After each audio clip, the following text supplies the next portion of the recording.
Comunicação, espiritualidade, gente. Esta é a Rádio Vagalume. Começa agora. Mensagens que chegam pela manhã. Insights, músicas, interatividade, conteúdos que propõem mais consciência. Mensagens que chegam pela manhã. www.webradiovagalume.com. Que esse programa faça bem a você, que te ajude a refletir, que te ajude a caminhar, que te ajude a, de repente, fazer perguntas que você ainda não fez. Muitas vezes a gente não encontra as respostas que há tanto tempo procuramos e parecem tão assim insolúveis. É exatamente pelo nosso medo de fazer as perguntas certas. Portanto, a questão, muito mais do que as respostas, são as perguntas.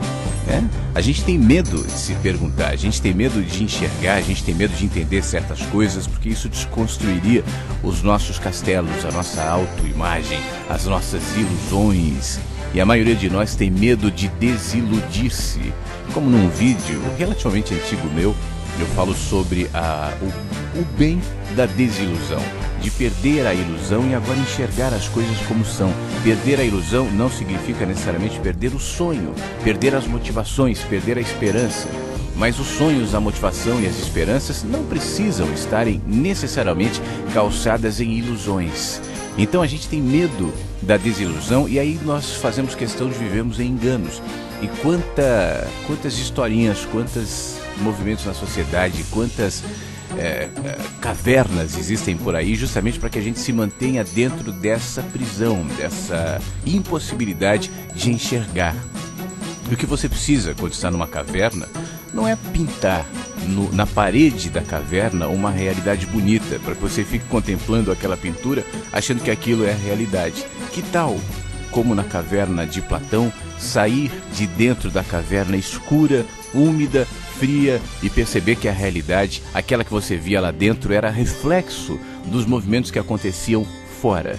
Nós somos incutidos de medo o tempo todo. É por isso que a nossa sociedade se constrói sobre o medo. É assim que a nossa publicidade, o nosso jornalismo, as nossas religiões, a nossa cultura, de maneira geral, trabalha. Com medo a gente não pensa. Com medo nós priorizamos a zona de conforto. Com medo a gente simplesmente se esconde. Daqui a pouco nós falamos mais sobre isso. Vou falar também sobre o texto que eu acabei de publicar, acabei de escrever inclusive, que fala sobre não acredito na nova era. Isso pode gerar um desconforto para muita gente. É um assunto que sempre volta. Às vezes eu recebo mensagens de gente falando: mas eu não consigo imaginar como é que você mantém o seu trabalho e não acredita nisso. Eu vou explicar daqui a pouco, eu vou ler o texto e refletir sobre ele. Já já também espero a sua participação no contato@webradiovagalume.com. Manifeste-se, contato@webradiovagalume.com, nas páginas do Facebook e aqui na página da rádio também tem espaço para que você se comunique, para que você dê a sua opinião e interaja no Mensagens que Chegam pela Manhã, que já está no ar. Você está ouvindo Mensagens que Chegam pela Manhã. Músicas, reflexões, conteúdos que propõem mais consciência. Mensagens que chegam pela manhã. Fique à vontade entre nós. Esta é a webradiovagalume.com. Semana passada eu comentei aqui no programa, não é a primeira vez, obviamente, que eu falo sobre isso, que eu não acredito na nova era, na humanidade do amor e da paz, enfim. Eu não acredito. Desculpa, mas eu não acredito, Eu não acredito, não por um ceticismo quanto mais, ou um ceticismo patológico, mas é porque eu não vejo naquilo que me apontam como razões para acreditar nessa tal nova humanidade, elementos suficientes para que, de fato, eu veja nova humanidade. Eu não percebo isso. Às vezes as pessoas me dizem: mas você trabalha para indivíduos e a humanidade, a massa, é feita por indivíduos. E eu não acho. Eu acho que a massa é feita de massa, e para que os indivíduos possam aderir à massa, devem deixar de ser indivíduos. Repare que num comportamento de massa, por exemplo, vou para o mais óbvio aqui, para uma torcida de futebol, né? Se um resolver ser indivíduo ali, ele é engolido pela massa, porque nela há um comportamento típico de massa, irracional, irreflexivo, inconsciente, instintivo, e aí a massa reagirá conforme é. massa e não conforme indivíduos. Por isso, se o indivíduo quiser fazer parte da massa, ele deve se massificar. Essa é um ponto importante aqui do meu trabalho. Às vezes as pessoas me escrevem com certa frequência, inclusive, especialmente no YouTube, dizendo assim: poxa, os seus vídeos têm os insights, tal. Obviamente que tem vídeo lá com mais de 3 milhões de views, mas isso são vídeos localizados, assim. A média de visualizações dos vídeos, em torno de 4 mil, 3 mil, uma média disso, 5 mil, talvez, de média, né? E aí as pessoas dizem assim: poxa, mas tem tantos vídeos com tão mais visualizações, vídeos tão mais bestas, mesmo no Facebook. Os seus vídeos deveriam ser vistos por mais gente. E eu fico pensando, eu não digo nada, mas fico pensando, nunca será, não é assim, né? Se esse fosse um item importante para mim, eu obviamente que eu mudaria o meu discurso, o meu trabalho, tudo, porque eu tentaria penetrar na massa e não me manteria como indivíduo. O fato de eu fazer questão de me manter como indivíduo, né? Eu sempre costumo dizer, eu sou um cara que tenta enxergar e compartilha o que eu vejo. Eu sou um indivíduo. Eu não sou uma religião, eu não sou uma instituição. Não existe, como eu dizia no começo do programa hoje, brincando, a filosofia flavística. Isso não pode ser criado, isso não existe, porque na realidade eu não trago nada novo aqui. Eu estou falando das coisas que sempre foram, da vida que a gente não presta atenção. Então não há uma filosofia, uma instituição, por isso que eu não crio isso. Porque eu faço questão de que o que eu digo seja promotor de indivíduos e não de massas. Agora, quando eu me agudizo como indivíduo, eu te percebo. E então eu te incluo na minha individualidade, na minha humanidade. E aí junto nós vamos caminhando. Agora, sem essa avidez, essa mente coletiva que é a projeção da tal nova era, que desenha uma humanidade de amor, uma humanidade onde todos se respeitarão. Obviamente seria lindo se isso acontecesse, mas eu não penso assim. Eu disse que semana passada eu falei sobre isso, então recebi algumas mensagens muito carinhosas e muito queridas, de pessoas muito queridas que ouvem o programa e que justamente eu sinto que sentem algum desconforto pelo fato de eu pensar assim, né? E aí, hoje de manhã, eu estava lendo uma delas e escrevi esse texto, até quase que eu atraso o programa, mudei os horários todos para dar tempo de escrever e publicar o texto antes do programa entrar no ar. O texto está no Facebook, está no flaviosequeira.com também. Então eu vou ler esse texto agora, vou continuar essa reflexão e depois, mais adiante, eu vou ler algumas dessas mensagens que tratavam desse assunto, enfim, que me faziam algumas perguntas muito interessantes, muito pertinentes e que eu mesmo pedi para essas pessoas para que eu pudesse, ao invés de respondê-las no privado, né, no e-mail, ou melhor, para que eu pudesse compartilhar aqui com mais gente que de repente pensa a mesma coisa e não identifica e não entende exatamente o que eu estou querendo dizer. Então eu vou começar pelo texto. E outra coisa, não é só sobre isso que nós vamos falar. Então se você quiser mandar o seu e-mail falando sobre outra coisa, obviamente que fique à vontade. O endereço é o de todos os dias, contato@webradiovagalume.com. Escreva você também, participe, diga o que você tem a dizer, enfim, fique bastante à vontade. Eu só quero dar algum destaque para isso agora, porque talvez seja o assunto em pauta, assim, na mente de alguns vagalumezinhos e vagalumezinhas, e eu acho que é uma oportunidade legal da gente falar sobre isso. O texto que eu publiquei agora há pouco diz o seguinte: eu não escondo de ninguém o meu ceticismo em relação à tal nova humanidade da nova era. Tem muita gente que vê, eu não. Confesso que me esforço e tudo que vejo são movimentos naturais de avanço tecnológico, científico, aprimoramento de leis, debates sobre ética, mudança de linguagem. Mas adiante, depois de determinadas fronteiras, vejo a humanidade exatamente igual ao que sempre foi. Jesus seria crucificado novamente. Os mártires seriam os mesmos, e a resistência em quebrar paradigmas se expressa eloquentemente em nossos valores politicamente corretos, em nossa resignação e nos mantermos como sempre. Veja a política, veja as religiões, veja a sociedade. O que há de promissor a não ser pequenos movimentos promovidos por indivíduos? Há muita gente do bem, reconheço a importância de tantos que trabalham para minimizar o sofrimento do outro, mas vejo esses vagalumezinhos como um beija-flor apagando o incêndio de uma floresta. O fogo continuará. Rubem Alves, o escritor e poeta, o educador, dizia o seguinte: sou um construtor de altares. Construo meus altares à beira de um abismo. Eu os construo com poesia e leveza. Os fogos que acendo sobre eles iluminam o meu rosto e aquecem o meu corpo. Mas o abismo continua escuro e silencioso. Quando escrevo meus textos, quando eu faço a rádio, gravo os meus vídeos, quando eu venho aqui falar com você, por exemplo, eu sei que o máximo que eu posso fazer é atingir indivíduos. Eu posso falar somente com uma minoria interessada, mas o abismo vai continuar lá. É por isso que o meu trabalho sempre será para minorias. Jamais serei popular, a não ser que mude o meu discurso e comece a dizer o que as pessoas querem ouvir.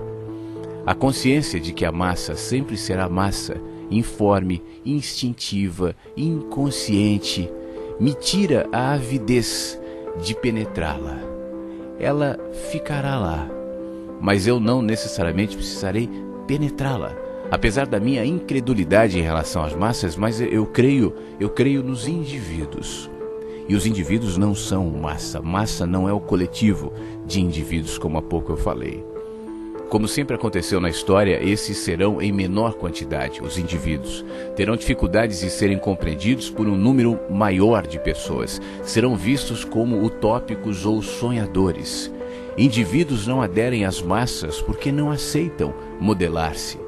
As massas tendem a serem homogêneas, os indivíduos não. Esses preferem manter-se íntegros na própria consciência e por isso mesmo reconhecem o movimento da vida, as quebras de paradigmas e sabem que tudo acontece dentro, no secreto, em simplicidade. Não precisam da legitimação das massas, são indivíduos e por isso mesmo projetam sua individualidade em direção ao outro, não como humanidade, mas como humano, como gente. Não posso ajudar a humanidade, mas posso ajudar o humano. O meu discurso é dissolvido com facilidade no meio das vozes da humanidade. Mas entre humanos, ele penetra, ele é ouvido. Quando vejo uma multidão, não vejo ninguém. Mas se quiser, nela, verei indivíduos. Quem pensa assim não adere a nenhum movimento de massa. Esses sempre massificarão, mesmo os bem-intencionados. Não elege mestres, não admite fixar-se, seja na mais iluminada das ideias. Aceita que a vida é movimento, é mistério e caminha.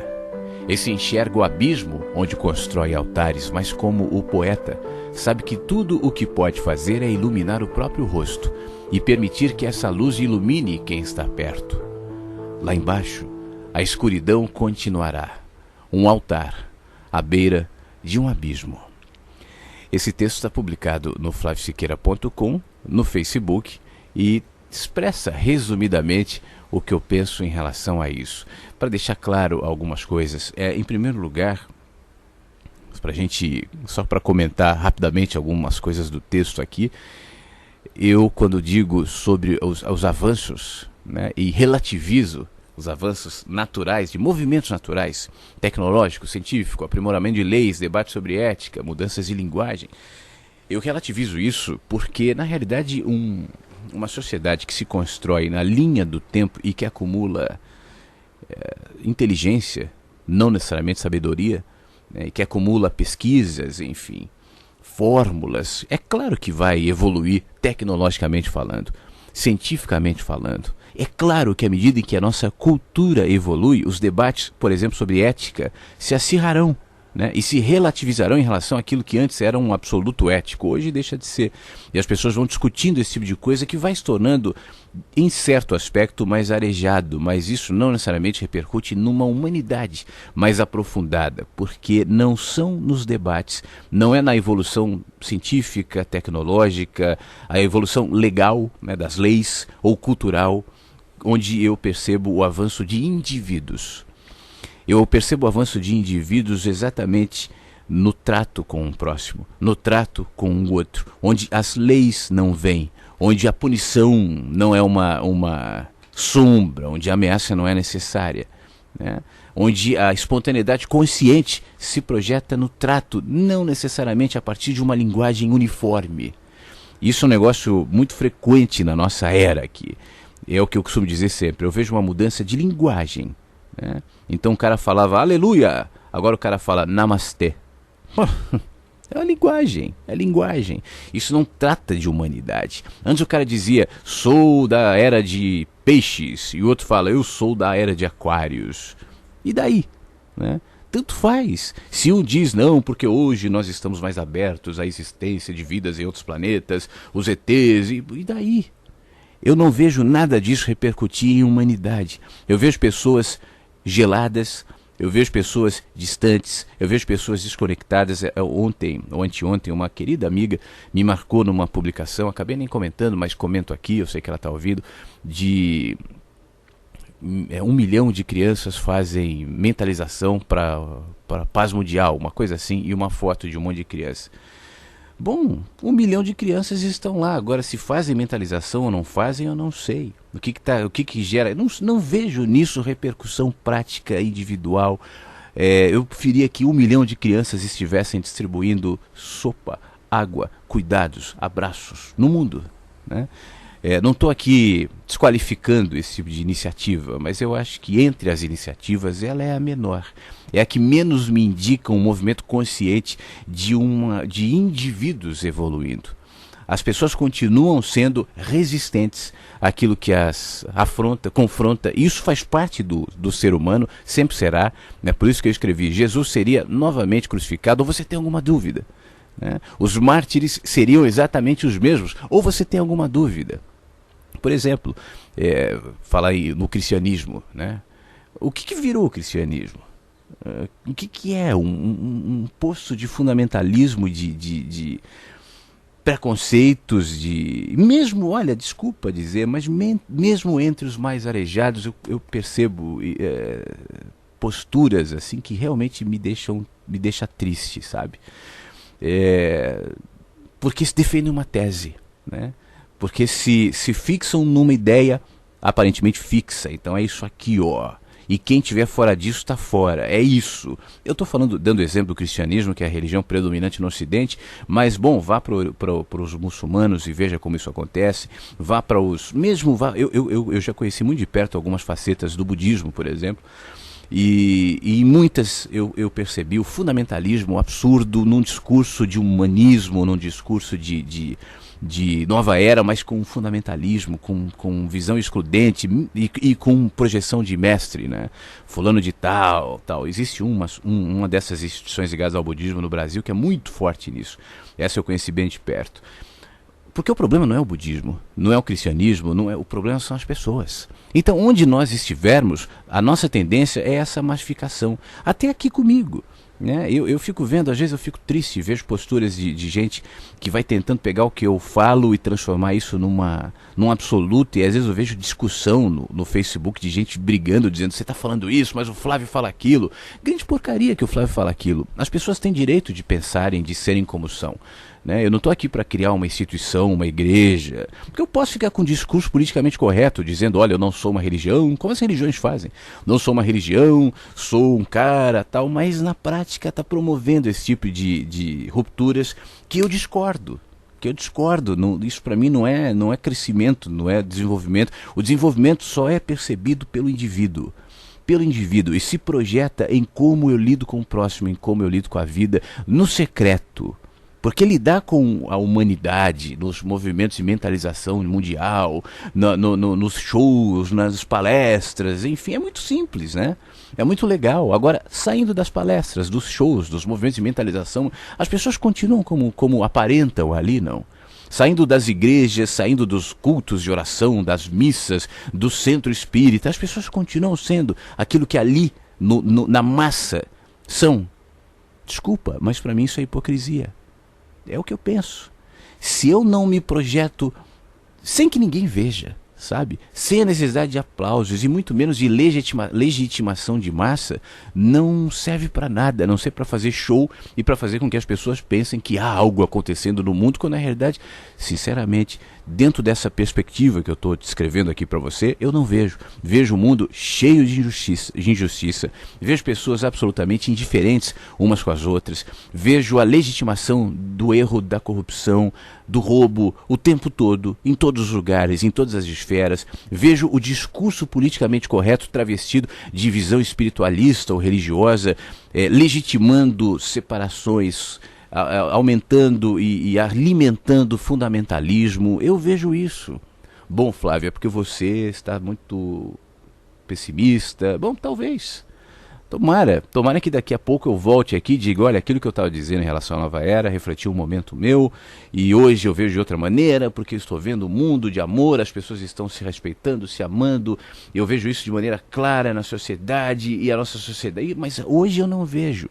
Então, eu volto nesse assunto, porque eu sei que esse é um assunto importante para muita gente, e também porque, na minha opinião, esse tipo de expectativa, isso é uma expectativa, mais adiante vai desembocar em frustração e amargura. É por isso que eu insisto nessa história. Porque enquanto eu alimento uma expectativa de movimento de mudança mundial, a paz e o amor na nova era de Aquários, eu me distraio. Me distraio com tudo que se traveste como promotor desse tipo de coisa, me animo e lá adiante eu me frustro. É o que acontece, né? Ninguém fica muito tempo nesses movimentos. O cara entra no movimento da moda, Ho'oponopono, a moda, a gratidão, o amor, sou Ho'oponopono, tal, cadê? Né? Vendeu um monte de livro, tal, cadê? E assim vai. Eu estou dando um exemplo, desculpa, não estou dizendo que não é legal, mas eu estou dando um exemplo. E há muitos. As pessoas vão no negócio, é moda, tudo legal, todo mundo está lá, mas me fez bem, mas me fez perceber um monte de coisa.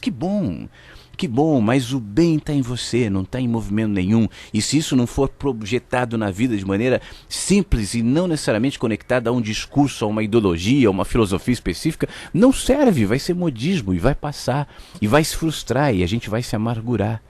Porque se a minha mente, se o meu olhar, se a minha consciência não estiver projetada em mim, no indivíduo que sou, e esperando de mim as mudanças que eu discurso para o mundo, de nada vai adiantar.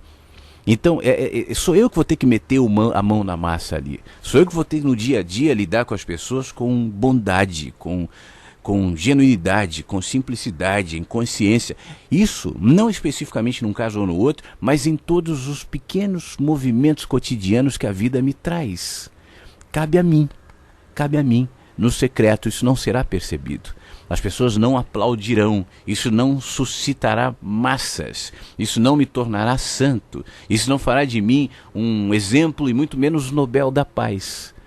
Mas não precisa, porque não é nisso que mora a mudança do mundo. O único mundo que pode mudar é o meu mundo. É o seu mundo, é o mundo você. E a sua ingerência não se projeta na humanidade, massa, coletivo, mas no mundo você. Agora, muda o mundo que sou? Mudará o mundo de fora? Isso afetará as pessoas? Pode ser que sim, pode ser que não. Será bom se o seu exemplo afetar as pessoas. Será bom se o que você faz e as modificações pessoais e individuais tocar um número suficientemente grande de pessoas para que algo aqui nessa sociedade seja visto. Mas pode ser que não também. O que normalmente acontece é as pessoas verem, se alegrarem, acharem bonito, se emocionarem, se empolgarem e depois vão embora. Bom, eu vejo isso no meu trabalho desde que eu comecei. E vejo no trabalho de gente querida também, que faz trabalhos importantes. E vejo na vida, né? As pessoas ouvem, que legal, bonito, tal, e vão embora. Eu não vejo isso uma representação individual, uma representação pessoal e eficaz de mudança, de consciência. Isso eu vejo e eu me preocupo, e é nisso que eu me ocupo, em mim. É só nesse mundo que eu tenho ingerência. E é por isso que muito mais do que o meu discurso, do que os meus textos, do que o que eu digo, eu me ocupo em projetar isso na minha vida. Né? Onde estou, no que sou, no que faço, no que falo, não tentando ser um cara politicamente correto, mas às vezes até por conta disso sendo politicamente incorreto, como de repente estou sendo agora, né? Gerando algum tipo de desconforto em gente que de repente não está a fim de ouvir isso. Paciência, né? Paciência. Que a mudança seja na gente, que a mudança aconteça na gente, que nós sejamos a mudança. Agora a massa, bom, a massa continuará sendo sempre massa. E o indivíduo que tenta aderir à massa, para que seja aceito por ela, necessariamente vai precisar se deformar, vai precisar virar pasta, vai precisar parecer com todos que estão lá. Lobão, Rádio Blá, aqui no Mensagens que Chegam pela Manhã. Você sabe que sobre aquilo que eu estava falando agora há pouco em relação à massa, né? E ao descanso em relação à impossibilidade de aderir e de ser aderido pela massa, de penetrá-la, né? Isso é uma coisa muito legal. Eu estava pensando agora enquanto ouvi o Lobão, vou te explicar como é que um pensamento cadeou ao outro. Ele estava dizendo sobre Rádio Blá e eu pensando que as rádios cada vez mais blá blá blá. E aí eu me lembrei que na comunicação existe um fenômeno cada vez mais discutido, né? Que é a necessidade de que para que uma rádio, uma televisão, ou um jornal, enfim, uma mídia, tenha algum tipo de relevância de audiência, por exemplo, publicitária, né? É necessário volume, é o que se chama de volume. O volume é você falar com o maior número de pessoas. Então, como as pessoas não refletem, como as pessoas, enfim, não têm, digamos assim, um gosto muito apurado, musical ou cultural, as emissoras de rádio e de televisão, e, enfim, as que têm mais audiência são justamente aquelas que derrubam a qualidade de sua programação e adequam as massas, né?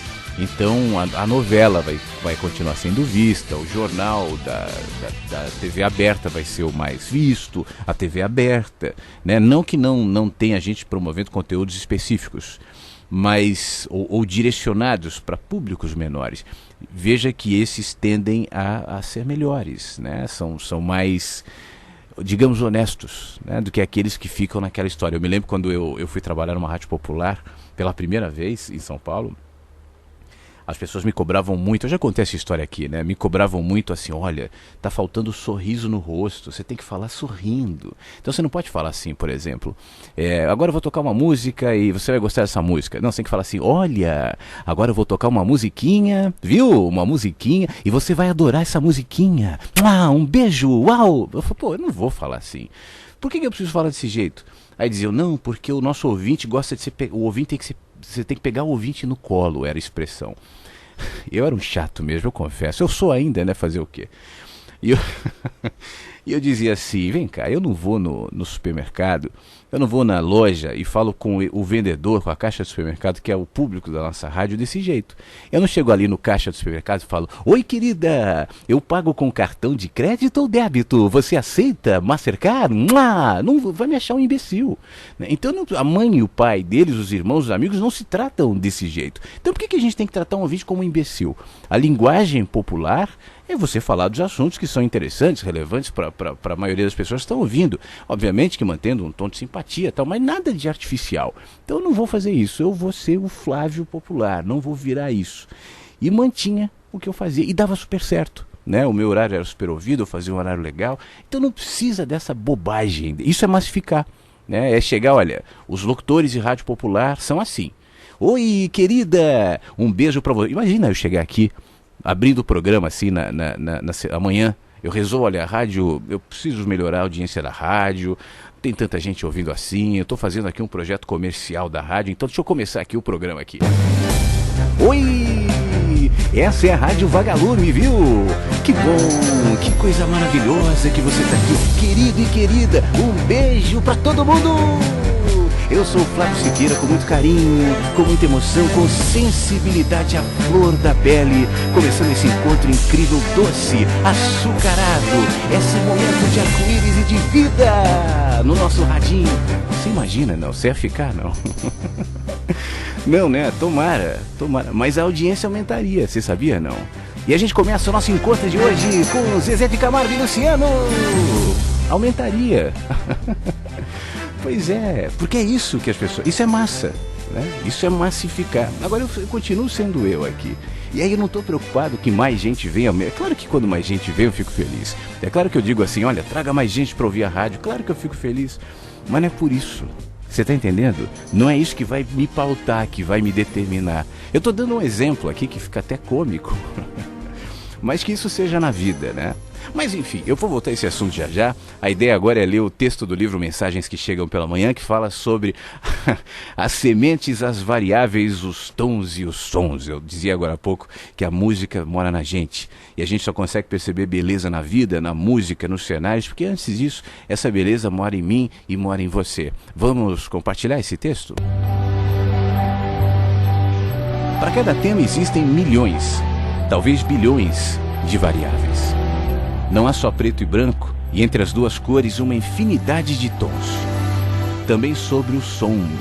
Nossos ouvidos não captam todos os timbres e variações, a gente só ouve em parte. Há variáveis, infinitos tons, variação de sons. Vivemos no mundo das possibilidades e convivemos com os desdobramentos de cada escolha que se entrelaça, emenda, conecta com outras escolhas e juntas transformam-se em uma coisa só. Há bilhões de caminhos, mas só vemos um ou dois. Olhando aqui de dentro, parece que vivemos em uma teia.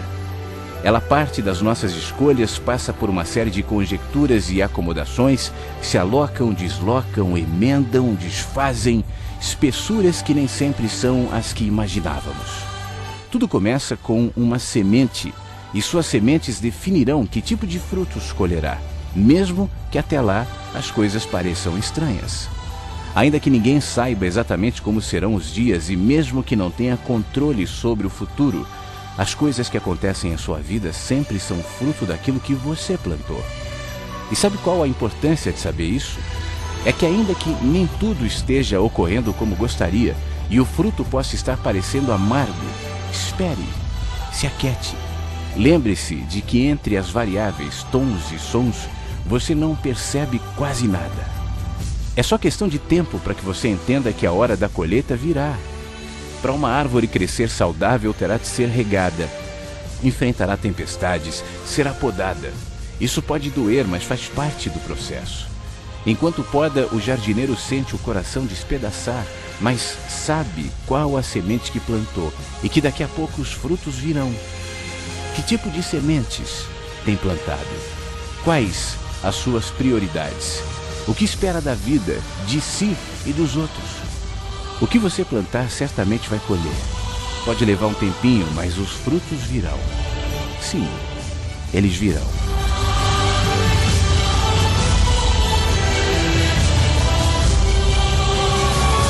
Nathalie Brunner Thorne aqui no Mensagens que Chegam pela Manhã. Recebi algumas mensagens de pessoas comentando sobre a minha proposta de fazer uma locução popular. Brincadeira, né? Aqui no Mensagens e que bom que a maioria não quer. Inclusive, o Sidney Nagai escreveu aqui no contato@webradiovagalume.com dizendo o seguinte: eu não pude deixar de achar engraçado o seu comentário de algumas rádios que abrem um programa dessa maneira, tratando os ouvintes como se fossem idiotas. Pois ninguém, na realidade, está sentindo aquilo que está colocando na voz. Doce, meiga, gentil, pois é uma fórmula pronta para a massa. Pois é isso que todos estão acostumados a ouvir e não se dão conta de que não passa de marketing. Um abraço, bom dia, obrigado, Sidney. Você sabe que há alguns anos, isso, se não me engano, por volta da década de 70, os repórteres, né, ou talvez até um pouco antes, na Globo, entravam muito cruz e não havia... Eles simplesmente liam o texto e havia uma preocupação em tornar aquilo um pouco mais fácil de compreender para os telespectadores. E aí tem uma mulher, durante muito tempo, não sei se ainda estava, eu acho que não, mas ela promovia um curso, um jeito de falar dos repórteres, em que ao invés de simplesmente ler aquilo, interpretando com verdade, falando o que está acontecendo ali, os repórteres dariam entonações diferentes para cada frase. Então ficava, hoje estamos aqui para acompanhar o presidente que diz, não sei o que, era um jeito de interpretar. Você lembra quando os repórteres falavam assim?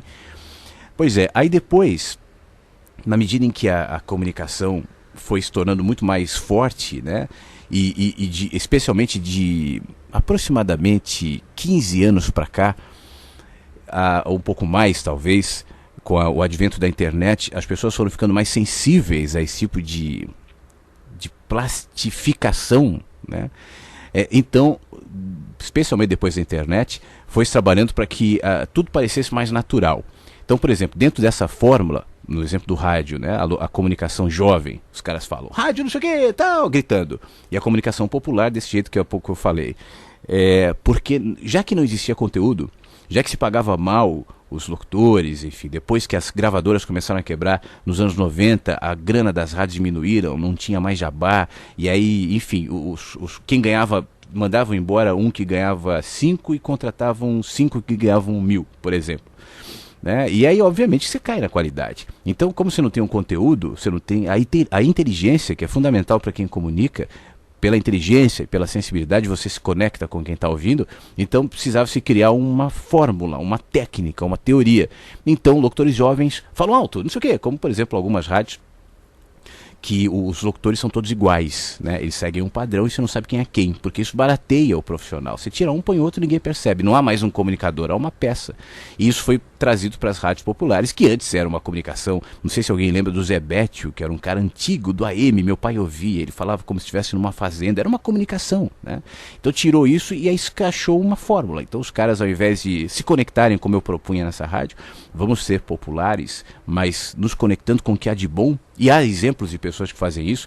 Tem um cara fantástico, assim, que eu aprendi muito na época que eu trabalhava na Band, chamado Amorim Filho. Ele tem uma... É ele e o irmão dele que fazem um programa chamado Mano Velho, Mano Novo, Forró da Band. E o Amorim Filho é um cara fantástico, tem uma baita comunicação, um baita cara inteligente. Enfim, então dá para fazer isso, né? Mas eu tô trazendo essa coisa um pouco mais aqui para o meu mundo, né? Esse mundo das comunicações, do rádio e tal. Mas para exemplificar um fenômeno que acontece em todas as áreas, né? Não é só no rádio. Por exemplo, veja as religiões. Esse fenômeno de pastores falando do mesmo jeito. Você vai numa igreja lá, todos falam da mesma maneira. Você vai na outra, todos falam da maneira da outra, imitando o tal do líder, né? O que é isso? É o mesmo fenômeno. Não há conteúdo, não há verdade, há somente plástico. E as massas não percebem. Você percebe, não percebe? Né? Eu quando fiz a abertura do Mensagens da Manhã, que chegam pela manhã, versão pop, você percebeu, não gostou, né? Não gostaria se eu fizesse sempre assim. Mas é porque você percebe, mas as massas não. Essas igrejas, né? Você percebe, você olha assim e fala, pô, todo mundo fala igual Edir Macedo lá na Universal. Por quê, meu irmão, minha irmã? Todo mundo é assim. Mas as massas estão lá, né? Estão ganhando dinheiro. Tem uma igreja universal perto aqui de onde eu moro, e ontem eu passei na frente, era à tarde, assim, que horas? Umas 3 da tarde mais ou menos, no meio da semana, cheio de gente, né? As massas vão. Então essa é a minha crítica em relação às massas. Agora não pense que dentro desse fenômeno de massas não há um fenômeno mais segmentado. Massas segmentadas há.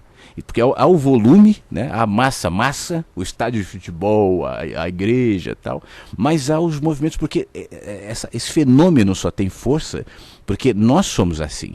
Nós nos identificamos com grupos, com tribos, nós nos legitimamos no outro. Agora, se esse outro for muitos, a nossa legitimação será ainda mais eficaz. Então eu preciso, é por isso que as pessoas se incomodam e me dizem assim, mas você não acredita na mudança da massa? E aí eu fico pensando, mas o que muda para essa pessoa?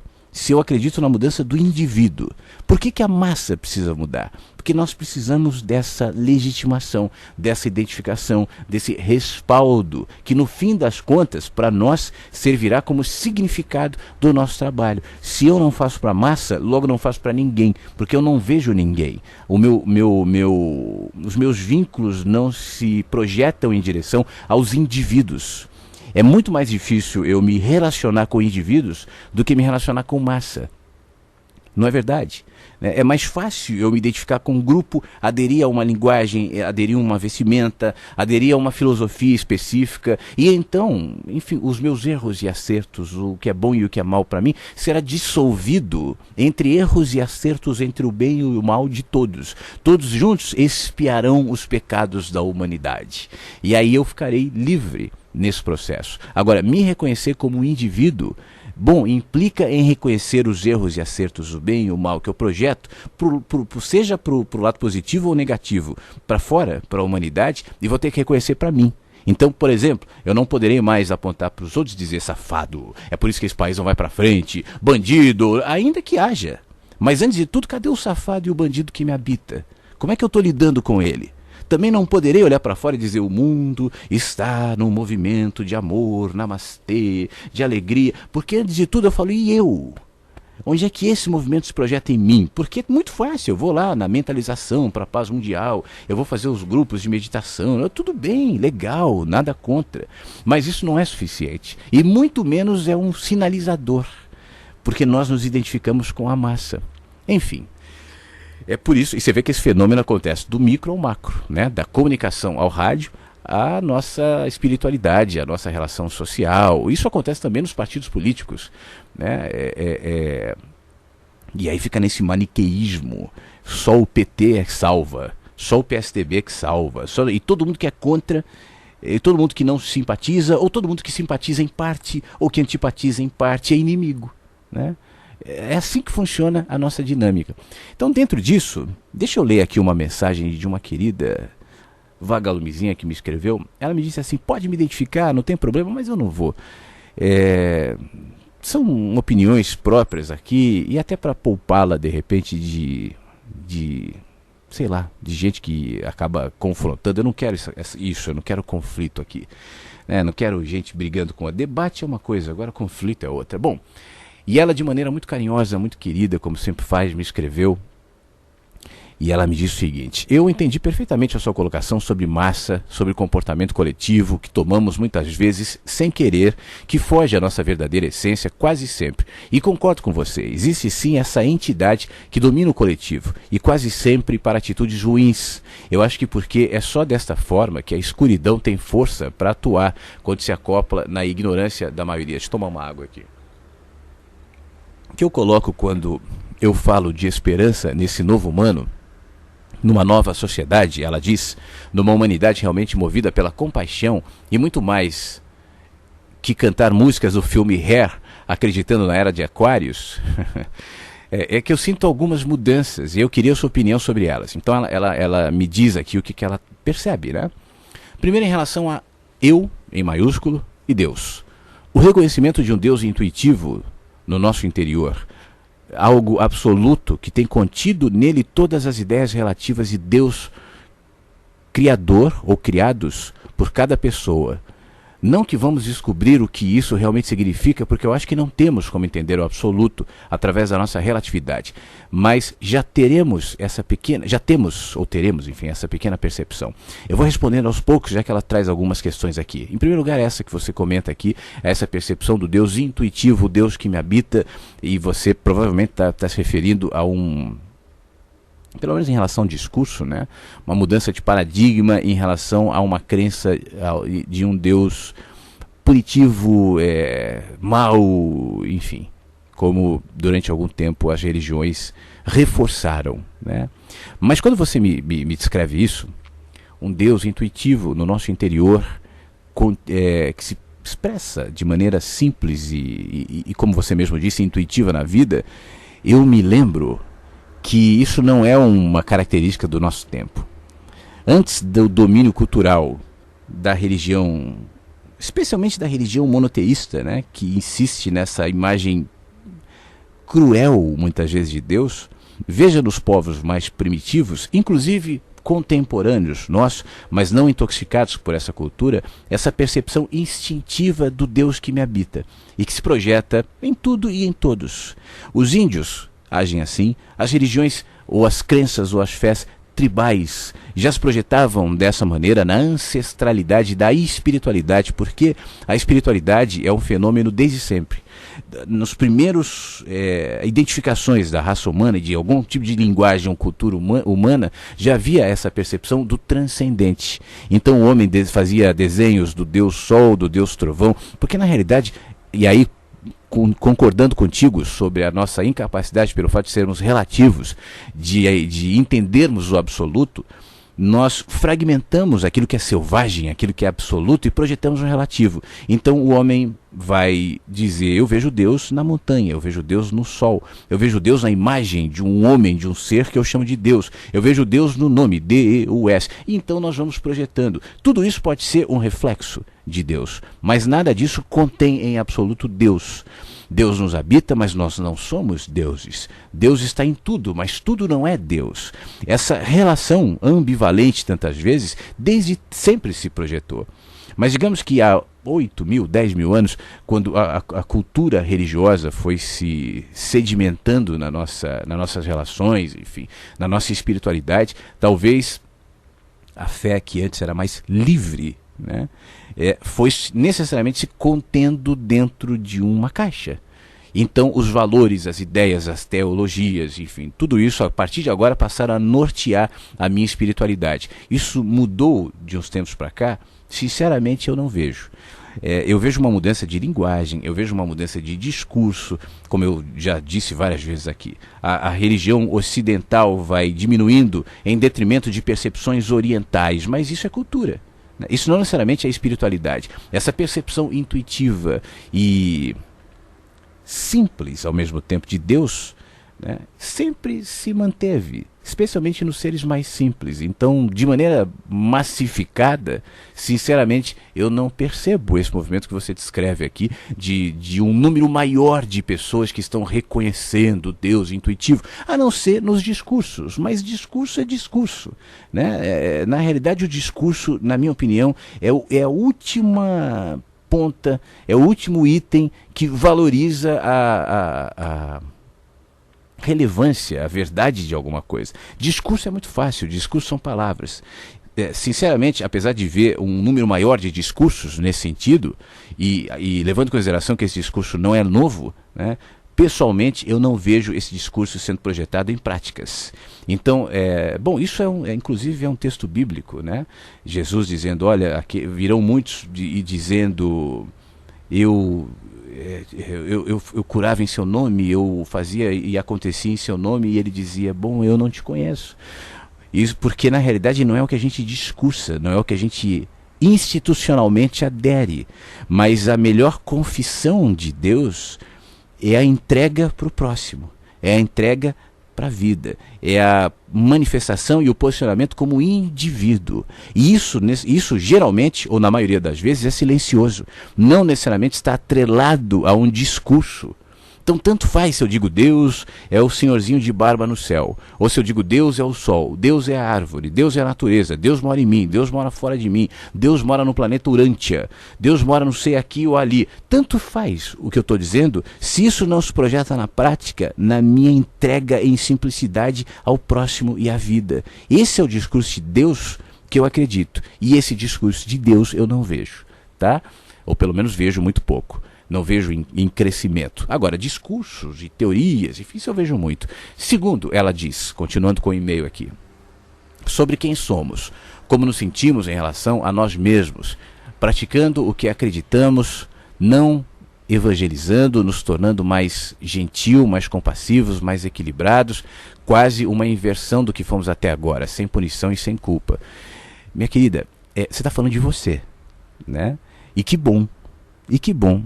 Agora, olhe para a sociedade, olhe para as políticas, olhe para as causas dos noticiários e olhe para as causas das conversas de bar, né? Veja o que mobiliza os governos, veja onde é que as religiões desembocam, veja entre os religiosos daqui a 10 ou 15 anos, onde é que estão, veja como os discursos, especialmente os filosóficos religiosos, são dissolvidos naquilo que antes eu dizia, que geralmente se projeta como frustração, como amargura de não perceber que a humanidade não mudou e que meus sonhos se confrontaram com a utopia que não se realizou. E então vejo gente frustrada. Quantas pessoas eu vejo, já idosas, esses dias mesmo eu estava refletindo sobre uma pessoa muito querida. Eu não tive tanto contato com essa pessoa, algumas outras pessoas próximas a mim é que tem, né? Mas eu conheci algumas coisas, vi algumas coisas. É um intelectual, é uma pessoa voltada à educação, tem um pensamento muito legal, mas me diziam assim, essa pessoa está se tornando amargurada, essa pessoa está se tornando fria, essa pessoa está sendo grosseira com os outros. Por quê? Né? E aí eu estava refletindo sobre isso. Talvez porque tenha empunhado esses ideais durante tanto tempo na vida, acreditando que isso se projetaria numa mudança macro e massificada. E quando já com bastante idade, como é o caso das pessoas, percebe que isso não foi possível, se sente frustrado. É como se o meu trabalho tivesse sido em vão. E não é. O meu trabalho é para mim. É o que eu digo aqui, eu estou aqui porque eu acho super importante, eu faço meu trabalho aqui porque realmente eu quero ajudar as pessoas a voltarem para si mesmas, eu quero fazer com que as pessoas entendam, existe esse componente, mas ele não é todo. Eu faço esse meu trabalho para mim, porque ele faz sentido para mim, porque eu cresço com ele, porque ele me faz bem. Se amanhã deixar de ser, o outro lado, as pessoas que ouvem, que me escrevem, que me agradecem, tudo mais, não será suficiente. Se eu estiver aqui só pelos outros, eu necessariamente tenho que deixar de estar, porque isso passará a me fazer mal. Então é sempre o indivíduo. Isso pode parecer um discurso egocêntrico, mas não é. Eu não acho que o mundo gira em torno de mim, eu não acho que eu sou o centro de tudo, muito pelo contrário. Mas eu acho que eu devo cuidar do que sou. A minha ingerência, o meu trabalho é em mim. Agora, os outros, se podem ou não serem beneficiados por isso, se podem ou não crescerem com isso, maravilha. Mas isso não está na minha esfera. Então, isso que você está dizendo, como nos sentimos em relação aos outros, perceber que somos família, quebrando fronteiras, diferenças socioculturais, olhar as peças... não, esse já é o terceiro. Mas vou incluir, que acho que está dentro. Olhar a peça do quebra-cabeça e pensar em solução fora da caixa. Talvez os problemas até intensifiquem para podermos encontrar a resposta. A humanidade sempre esteve na dualidade de lutar pela sobrevivência, se destruindo, reconstruindo em ciclos. Talvez isso seja como a respiração. Expirar e inspirar seria a única forma de manter essa humanidade viva. Não desejarmos jamais apenas inspirar ou apenas expirar, porque não existe a menor possibilidade disto, mas observar que são complementares e apesar de opostos, porque mesmo com as ideias de sermos apenas como formiguinhas sobre um animal e mais nada, já teremos a diferente sensação de que esse animal existe.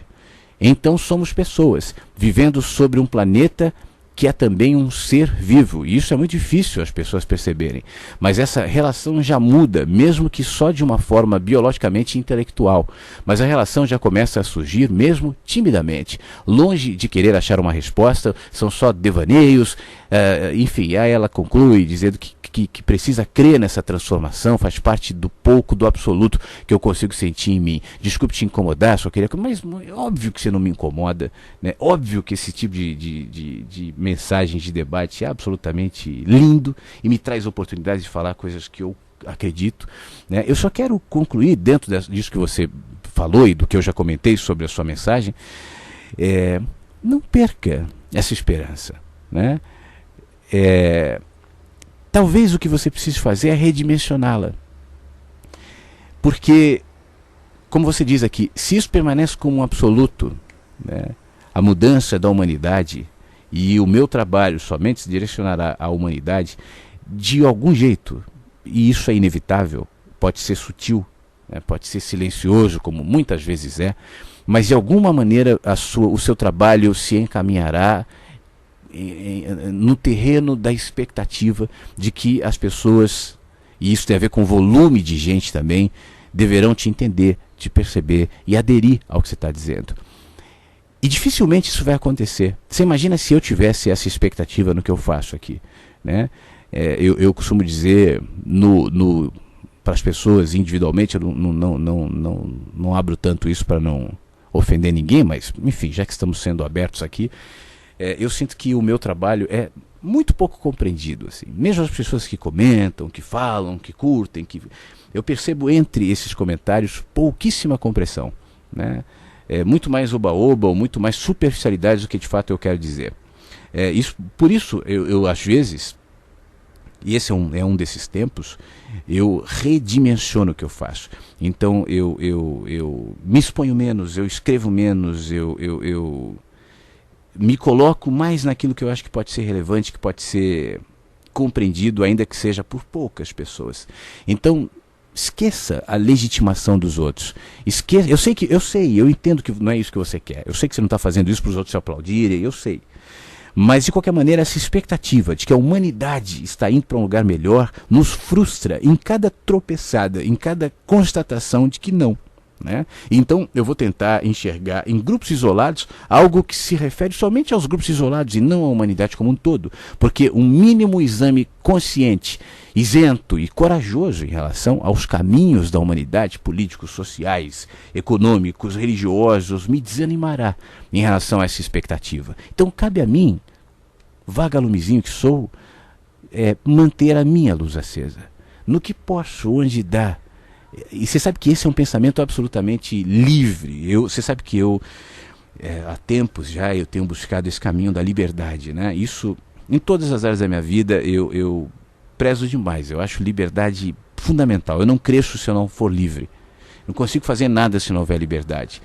Então, a liberdade, inclusive, de ser luz para muitos, de ser farol para a humanidade, liberdade de ser quem sou, de permitir que o meu crescimento, apesar dos pesares, seja visível para mim, mesmo que secreto para os outros. Você sabe por quê? Para concluir aqui, toco uma música e depois volto com mais e-mails.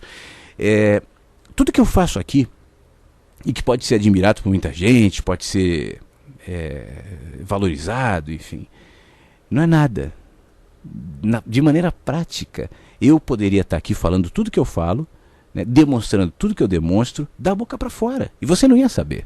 Basta ser bom comunicador, coisa que modestamente eu sei fazer, né? Então, maravilha, como tem tanta gente que faz, eu posso fazer discursos aqui, e posso ajudar 1 milhão de pessoas, posso ser o cara para todo mundo, mas se isso não se projetar na minha individualidade, no mundo que sou, será para mim devastador, me matará, me roubará a espontaneidade. Por isso eu disse, se amanhã esse trabalho deixa de ter significado para mim, mesmo que 1 milhão de pessoas me escrevam dizendo não pare, não pare, não pare, eu paro, porque não são os outros, sou eu.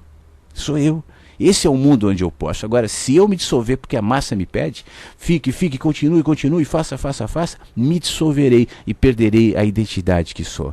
Isso tudo é muito sutil, não é tão simples assim de compreender, especialmente porque a nossa cultura é formatada por esse pensamento de massa. Então, ainda que seja bem intencionado, a gente projeta isso em todas as direções, mas é preciso a gente refletir sobre isso e entender onde é que nós estamos nesse ponto da caminhada. Sam Smith, aqui no Mensagens que Chegam pela Manhã. Você participa escrevendo para contato@webradiovagalume.com, aqui na página da rádio também, facebook.com/webradiovagalume é a nossa página no Facebook, né?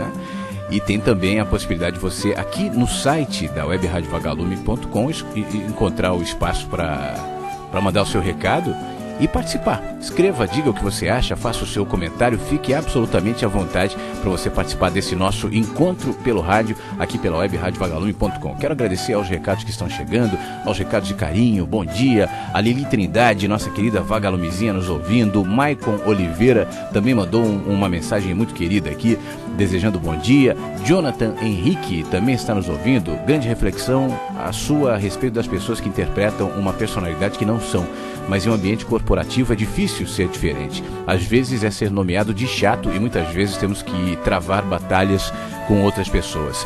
Jonathan, sei sobre o que você fala. Eu mesmo estava dando um exemplo meu aqui no tempo da rádio e me descrevendo como um chato. Agora, não existe uma fórmula para isso, né? O que nos resta nesse caso é o equilíbrio mesmo. É o bom senso de fazer as escolhas certas. Bom, o dinheiro, o trabalho, tudo isso está inserido na nossa sociedade, na nossa cultura, nós precisamos disso, mas a questão é até que ponto determinadas concessões são ou não necessárias. Isso tem a ver com as suas expectativas. É muito fácil aderir à expectativa que é promovida no nosso sistema de tenha mais, lucre mais, nunca é demais. Não se acomode, vá. Isso nos tira a racionalidade, isso nos tira a reflexão, isso nos torna massa, né? Eu já dei várias vezes esse exemplo aqui, pessoal, de num determinado momento na minha vida ter entendido que eu poderia viver com menos. E que ainda que eu precise, e para mim isso é uma coisa muito ambivalente, assim, porque eu mantenho um trabalho, né, como locutor, de gravar, enfim, que me garante uma renda, né? E que me isenta de cobrar, por exemplo, pelo meu trabalho aqui. E de ficar encontrando caminhos para ganhar dinheiro com o que eu faço, né? Isso para mim traz um senso de liberdade muito grande.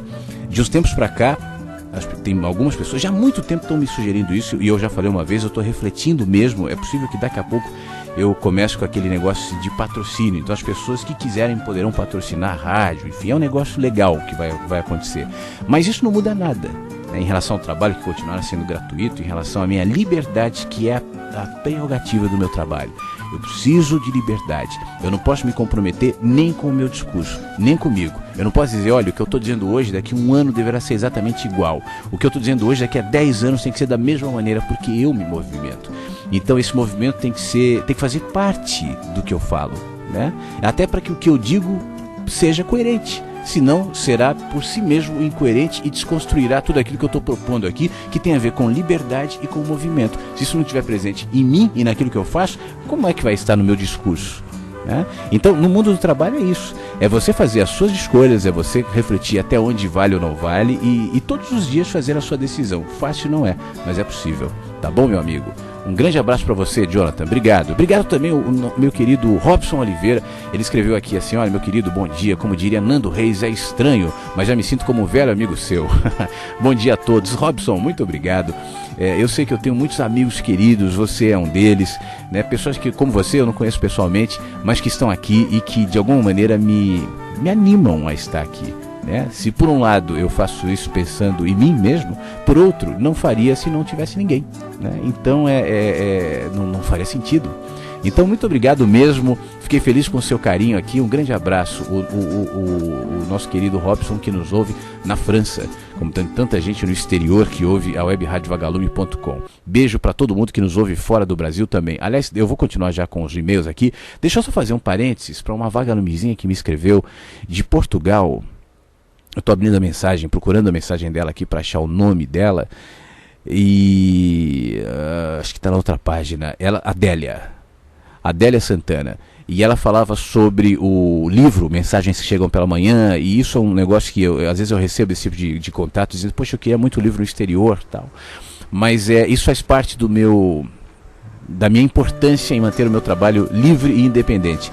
Então eu poderia muito bem, enfim, claro, não é tão fácil assim, mas poderia muito bem pensar em lançar o livro com uma editora grande, mas que me tiraria a liberdade dos livros, que me colocaria, a não ser que fosse uma coisa muito legal assim, mas por outro lado, eu já tive experiências negativas o suficiente para fazer essas concessões. Então, por enquanto eu mantenho o meu trabalho de maneira independente, e dessa maneira enviar os livros para o exterior fica muito caro, né? Porque você sabe que o nosso governo gosta de cobrar muitos impostos para investir na estrutura da sociedade, na educação, na cultura, né? O nosso governo se preocupa muito com isso, então cobra muitos impostos para que o cidadão não precise depois ter que pagar um plano de saúde, essas coisas assim que você sabe como funciona. Então por isso acaba não valendo a pena. Eu acho que eu nunca falei isso aqui, mas é bom dizer que o Mensagens que Chegam pela Manhã, ele está publicado em e-book e à venda na Submarino, na Amazon. Submarino acho que não, na Amazon, na Saraiva, na Cultura, nessas livrarias assim virtuais é possível encontrar o Mensagens que Chegam pela Manhã, e aí é muito mais simples para quem está fora. Fique à vontade se quiser imprimir, fazer o que você quiser, mas hoje, pelo menos por enquanto, eu não tenho como enviar o livro para fora. Tá bom, Adélia? Um beijo para você e muito obrigado, tá bom? Ainda dentro dessa conversa que a gente está tendo hoje sobre a humanidade, sobre os indivíduos, sobre os humanos, uma outra mensagem que me animou a falar sobre isso chegou ontem, de uma vagalumezinha que eu também não vou identificar, apesar dela dizer, olha, não tem problema, tal, mas eu prefiro não. E ela diz o seguinte: sexta-feira passada no programa você falou que não acredita que o mundo esteja mudando ou que as pessoas estejam melhores. Me permita discordar de você, pois eu acho sim que o mundo está mudando, em consequência as pessoas também. Nada fica parado, tudo está em constante movimento. Só em saber que existem pessoas como você, acende uma luzinha lá no fim do túnel e uma sensação de tranquilidade que tudo ainda pode ser bem melhor. Você diz, tudo que nós enxergamos são reflexos, então tudo depende do meu olhar. Eu insisto em enxergar o lado bom das pessoas. É claro que existem momentos que mandar algumas pessoas para certos lugares é algo transformador, libertador, e você lava a alma. Mas faz parte, são momentos meus e das pessoas que não duram, passa. Assim como tudo, estamos caminhando e essa caminhada nos levará a uma dimensão ainda maior, onde tudo fará sentido. Olha, minha querida, eu concordo em parte contigo. Eu acho que nós estamos sim nos encaminhando para uma percepção mais ampla. Eu acho que chegará um tempo onde as perguntas serão respondidas, né? Mas não me pergunte quando ou como. Tem gente que chama isso de céu, tem gente que chama isso de vida após a morte, tem gente que chama isso de paraíso, de umbral, de não sei o quê. Bom, eu não chamo de nada. Eu só acho que essa construção será consequência daquilo que eu começo a construir agora. Agora, esse terreno onde estamos será sempre terreno. né? A massa será sempre massa. E de certa maneira nós precisamos dessa ambiguidade, dessa ambivalência para que a gente se construa. A dor é um componente importante, a contradição é um componente importante, a insaciabilidade, a insatisfação, o buraco latente que nós temos é importante, ele nos movimenta. Eu já falei algumas vezes aqui e me incluo entre os que sentem permanentemente um certo buraco, um certo desconforto, uma certa... eu já usei isso num texto, eu estou tentando me lembrar o nome que eu usei no texto. Não era inconformado, não me lembro, enfim. Inadequados, uma certa inadequação aqui, né? Eu, durante um tempo, e às vezes algumas pessoas mais próximas me cobram em relação a isso, dizendo assim, essa tua inadequação, esse teu desconforto, esse teu buraco, isso tudo, isso tem que ser resolvido, tal. E eu fico pensando, não, né? De certa maneira isso me movimenta, isso me mantém inadequado em relação em relação ao que a massa é, isso me mantém atento ao que está acontecendo aqui dentro e em movimento, sabe? Eu acho que essa condição ambivalente, ela está presente na nossa Constituição. Entendo o que eu vou dizer. A gente está vivendo aqui, né? Todos nós, de certa maneira, ansiando pela eternidade. Desculpa. Como é que isso se projeta? Bom, uma das expressões é a arte, a poesia, a música, o amor, os relacionamentos, os filhos, os pais, o trabalho, o dinheiro, a posse, a religião, a filosofia. A gente está tentando se perenizar. A gente está tentando, de alguma maneira, dar significado àquilo que parece contraditoriamente e indiferentemente para quem seja, né, e para todos, como uma ruptura, como um corte, por exemplo. Eu anseio pela eternidade e eu transcendo esse corpo quando eu me expresso. Por exemplo, eu estou dando pequenos exemplos, obviamente que eu não estou resumindo a isso. Poeticamente, na literatura, na música, na arte, nos amores, enfim, na religião, né? Enquanto o meu corpo continua sendo eterno, enquanto eu continuo tendo pigarro, enquanto eu morro um pouco todos os dias, enquanto as doenças existem, enquanto os confrontos são absolutamente inevitáveis, podem diminuir, mas existem, né? As dores físicas e existenciais também continuarão existindo. Então essa condição ambivalente de noite e dia, luz e trevas, sol e lua, está expressa em tudo, desde a natureza do cosmos ao corpo, a minha dualidade existencial. Então, aceitar essa condição e entender que ela faz parte desse movimento de expansão e de profundidade de consciência, de aprofundamento de consciência, é reconhecer a minha natureza. Então, mesmo que seja algo aparentemente contraditório, ao reconhecer a minha natureza ambivalente, restrita, imortal, por mais que isso continue gerando em mim essa inadequação, também me promove equilíbrio. Porque o equilíbrio não está no movimento do pêndulo, de ir para um lado e dizer sou apenas espírito, somos amor, humanidade que se ama, nós somos deuses, luz que iluminam. Isso é um lado do pêndulo. Isso não é toda a história. Porque aquele cara que é o luz que ilumina a humanidade vai lá fazer cocô daqui a pouco. É gente, é animal, né? É corpo, morre, daqui a pouco vai estar num caixão, né? É corpo e será dissolvido. Osho foi dissolvido, Prembaba será dissolvido, Hélio Coutos, todos esses caras vão ser dissolvidos. Então o que sobra da gente, né? O que nós somos? Não somos o corpo, mas estamos em um.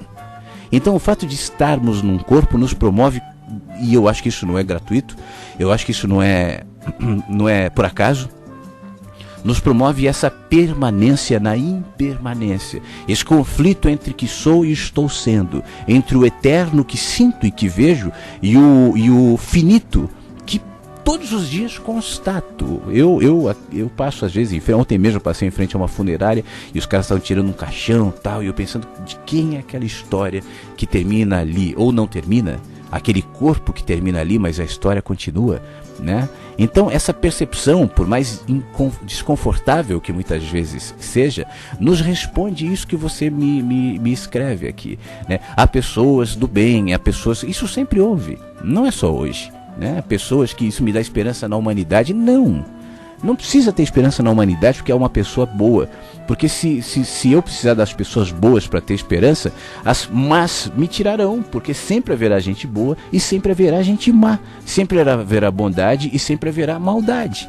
Então, enquanto isso não é uma constatação pacificada para mim, eu viverei tentando viver em um dos movimentos do pêndulo, um dos polos, né? Ou no polo da luz, da iluminação, do amor, da nova era, ou no outro. Tudo isso é bobagem, nada disso é real, nós vivemos para morrer, vamos aproveitar a vida de maneira hedonista ao máximo, estamos aqui para ganhar dinheiro e puxar o tapete dos outros, e seremos só isso. O que eu estou propondo aqui é o equilíbrio entre uma coisa e outra, reconhecendo que não é nem só aquilo e nem só isso. Tá bom? Um beijo para você, obrigado por você escrever. Tem uma outra questão, eu vou trazer essa questão, tem mais alguns e-mails, enfim, de gente falando sobre o que eu estou comentando, vou trazer já, tem uma também que me pede para falar sobre tem duas aqui, deixa eu destacar 3 que eu vou ler já. Tem uma pessoa me pedindo para falar sobre física quântica, dizendo, olha, eu acho que isso... tem alguma relação com as suas mensagens, eu queria que você explicasse sobre isso. Uma outra pessoa pede, eu queria que você falasse sobre você, o seu processo de descoberta, você descobriu que tens o dom da palavra, quando é que você percebeu que poderia fazer a diferença e tal. E tem uma outra pessoa dizendo sobre, em relação ao discurso que a humanidade mudou, eu creio que na essência isso não ocorreu, e ela vai discorrendo em relação ao pensamento. Trago isso, já toco uma música só para eu tomar uma água, dar uma descansada na garganta aqui, e já volto conversando com você no Mensagens que Chegam pela Manhã. Dá tempo ainda de você escrever, contato@webradiovagalume.com. Eu acho que no fim das contas a gente tem que parar de se impressionar com os discursos e com os shows e as pirotecnias, né, e começar a perceber mais a prática da vida, das atitudes, do olhar, da disponibilidade de ser humano sem aplausos, em ser útil, em ser vagalume, né? Outro dia eu estava dando esse exemplo aqui, eu não sei se você estava ouvindo, mas eu dizia aqui o seguinte: se amanhã eu resolvo ir à Praça da Sé, eu aviso aqui a rádio, faço alguns posts, chamo alguns amigos que trabalham em TV e falo, olha, acontecerá um evento incrível na Praça da Sé, todos compareçam. E aí junta uma multidão na Praça da Sé. De repente, uma música, uma música apoteótica e tal. E aí eu chamo algumas vagalumezinhas aqui, sabe aquelas sabe aquelas seguidoras do Henrique Cristo, não? Com aquela roupa de freira azul assim, não? Então, peço para que vistam essa roupa. Elas chegam, abrem alas, né? E chega eu com uma bata, deixo minha barba crescer, um olhar penetrante, a cara do Osho assim. Aí eu chego flutuando mesmo, sem efeitos especiais, flutuando, soltando raios pelas mãos, e faço um voo ali, sobrevoando como Superman a Praça da Sé. Todo mundo fica louco, todo mundo fotografando, televisões filmando e tal. Bom, tudo que eu disser depois disso será aceito pela maioria. Tudo, né? Porque nós não estamos atentos a conteúdos, a gente está atento à estética, a shows, a impressionar, né? Então veja o Flávio, serei elevado à condição de iluminado tal. Eu não fiz nada, eu não disse nada, eu só flutuei. Né? Isso demonstra a primitividade dos nossos valores, dos nossos conceitos. Então eu não preciso voar literalmente, eu posso voar com discursos, eu posso voar com filosofias, eu posso fazer construções lindas que impressionará as pessoas, né? E as pessoas se impressionam com muita facilidade. Então não importa o conteúdo, não importa o que está se propondo, desde que isso me impressione. Eu dei exemplo na semana passada, eu não me lembro o nome dele, também não vem ao caso, mas até já morreu, mas de um desses mestres da vida aí, que balançava a mão, saiu uma bijuteria da mão do cara. Eu me preocupei em ouvir o que ele dizia, e não era nada. Não, porque Deus habita em vocês, nós somos um, aqueles papos de sempre. Mas estava muito mais na distração do negócio do que na proposta de... Eu não via ali pessoas saindo, pelo menos não me parecia assim, dispostas a viverem a vida como humanos e o privilégio de ser humano, sabe? De lidar com as pessoas no ônibus, na lanchonete, no trabalho, na família, no prédio, na casa, no bairro, e ser relevante, e ser gentil, e ser simples, e ser amor, né? Isso é tão despretensioso que pra gente não vale. O que vale pra gente é se isso vier acompanhado de: se você fizer isso, então haverá um desencadeamento da humanidade, de uma luz que brilhará, porque voltará os olhos, todos voltarão os olhos para o próximo iluminado. E quanto maior o negócio, mais a gente se impressiona. Ninguém quer saber da simplicidade. Ninguém. Não vale. Se eu disser: olha, dona Araci, a senhorinha aqui do prédio, eu percebo nela muito mais graça, né, do que o mestre fulano, bom, serei por muitos mal interpretado. Flávio tem inveja dos mestres, Flávio tem isso, você entendeu? Porque a gente quer o cara que põe a roupinha, que usa a linguagem legal, que faz isso e aquilo, quando na realidade tudo isso, se for reflexo do que a pessoa é, maravilha. Caso contrário, não tem nenhuma valia. E a gente se distrai com muita facilidade. Mas enfim, uma mensagem que chegou aqui da nossa querida Thalita, que sempre está ouvindo mensagens, e ela diz o seguinte: em relação ao discurso de que a humanidade mudou, eu creio que na essência isso não ocorreu. A globalização deu maior publicidade à face mais podre e bela das pessoas. Hoje há uma falsa percepção de aumento da criminalidade, quando na realidade o que houve foi um maior acesso às informações devido à tecnologia. Mas o ser humano continua sendo o mesmo, incorrendo nos mesmos erros e acertos. Também acredito no que você escreveu, dizendo que hoje Cristo seria crucificado novamente, pois qualquer pessoa com uma mensagem libertadora é imediatamente massacrada pela massa dominante e escravocrata. O ritmo acelerou, a sociedade se adaptou, mas interiormente permanecem as raízes dos velhos dilemas. Pois é, Thalita, acho que pensamos parecido nesse caso. Concordo contigo, inclusive, nessa questão de Cristo e essa questão de mensagens libertadoras, né? O que a gente tem que ter em mente é que as mensagens libertadoras, né? O que é uma mensagem libertadora, em essência, né? E essa tem sido uma reflexão constante minha em relação ao significado do meu trabalho e às minhas motivações. Eu estou propondo o quê? O que é a mensagem libertadora? É uma mensagem que me proporcione liberdade a ser quem sou, a voltar para mim, não como individualismo egocêntrico, me fechar em mim, mas me enxergar, permitir ser quem sou, não temer as minhas dúvidas, não temer os meus conflitos, não temer as minhas sombras, e reconhecer que também há luz em mim, e não somente sombras, e entendendo que a melhor maneira de projetar isso é projetando com o próximo, né? É projetando na vida, é deixando que isso vaze no meu olhar, e aí então será reflexo nas minhas palavras, nas minhas atitudes, mas antes de tudo me habita, né? Para isso eu preciso ter coragem de me libertar dos discursos, dos arquétipos, dos sistemas que me modelam e me transformam em massa. Talvez aí a incompatibilidade entre ser massa e ao mesmo tempo perceptivo, né, e indivíduo. O indivíduo não vira massa, e a massa não é, na minha opinião, o coletivo de indivíduos. Massa é uma coisa, indivíduos são outra, é outra coisa. O indivíduo não pode aderir à massa sem que se transforme em parte da massa. Se o indivíduo adere à massa, mas se mantém, ou pelo menos tenta se manter íntegro na condição de indivíduo, será sufocado pela massa. Não é. Isso tem a ver com o que você falou sobre as mensagens libertadoras ou qualquer outro tipo de postura, né? Veja, por exemplo, as minorias, como são achatadas, como são ofendidas, como são julgadas, simplesmente por não se adequarem a o que se convenciona ser o, abre aspas aqui, normal.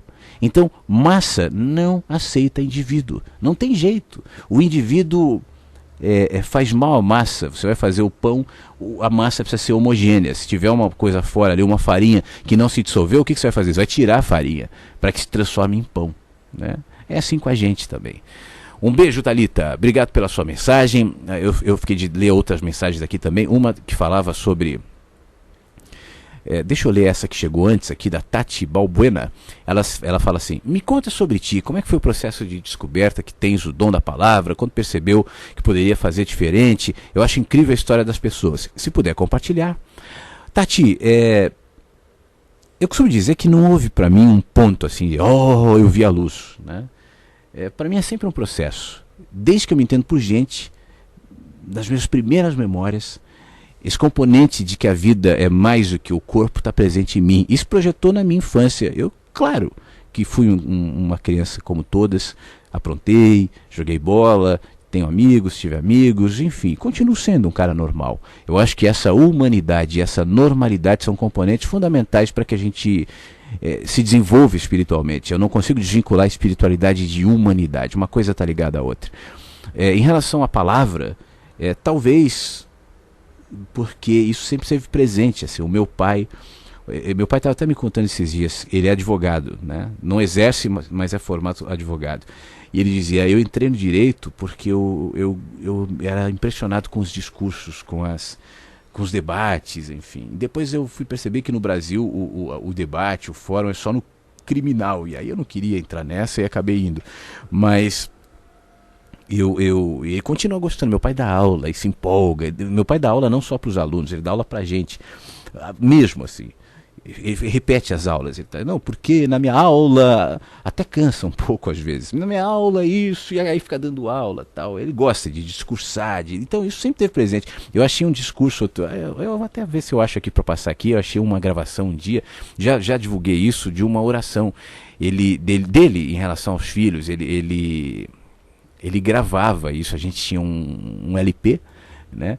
E então ele pegava um gravador daqueles antigos assim e gravava, ele fazendo a oração, tal. E minha mãe às vezes se cansava, porque ele chamava às 3 da manhã, minha mãe: eu tive uma ideia. E aí começava a discursar e falar da ideia, e minha mãe e minha mãe dormindo, às vezes ele ficava chateado se ela não quisesse prestar atenção.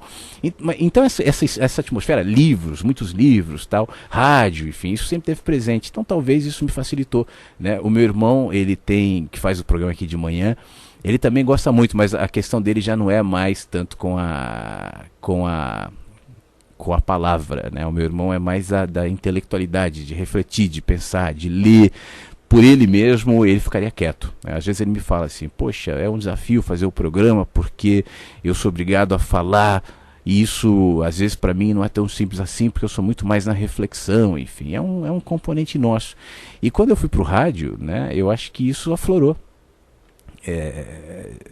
O rádio te ajuda nesse sentido a improvisar, enfim, a trabalhar bem as palavras, e eu gosto muito de ler também, né? Então tudo isso ajuda. Tá bom, eu acho que é mais ou menos isso, né? Obrigado, Tati, pela sua mensagem. Só quando é que você percebeu que poderia fazer diferente? Só para completar essa resposta, eu estava muito cansado do rádio. Eu já contei algumas vezes essa história aqui, mas eu acho que você não deve ter ouvido, justamente por não ver muita relevância no que o rádio estava propondo fazer. O rádio como mídia é maravilhoso, mas a relevância me parecia relativa, na medida em que a preocupação maior era estética, como eu falei agora há pouco, né? Então eu percebi que as novas tecnologias me davam possibilidades para eu simplesmente ser o que sou, né? Promover o meu conteúdo, falar sobre o que eu acredito, e desde então esse tem sido o meu principal direcionamento. À medida em que eu fui encontrando meios para fazer isso, eu fui aproveitando essas oportunidades e estou aqui, tá bom? Eu vou responder já as próximas questões, mas para não sair daquilo que eu dizia, eu falei da oração do pai que eu achei aqui, das gravações que meu pai fazia, tal. Essa aqui eu achei numa fitinha cassete antiga, uma vez fuçando umas fitas cassetes. Isso aqui foi feito, tem até uma voz de criancinha no fundo. Não sei se sou eu, se é o meu irmão, se é minha irmã, mas foi lá no começo dos anos 80, porque se era a minha irmã, que é a caçula de nós, a minha irmã nasceu em 81, né? Então isso foi lá no comecinho dos anos 80, é bastante antigo e é muito especial. Quer ver? Deixa eu mostrar para você aqui, ó.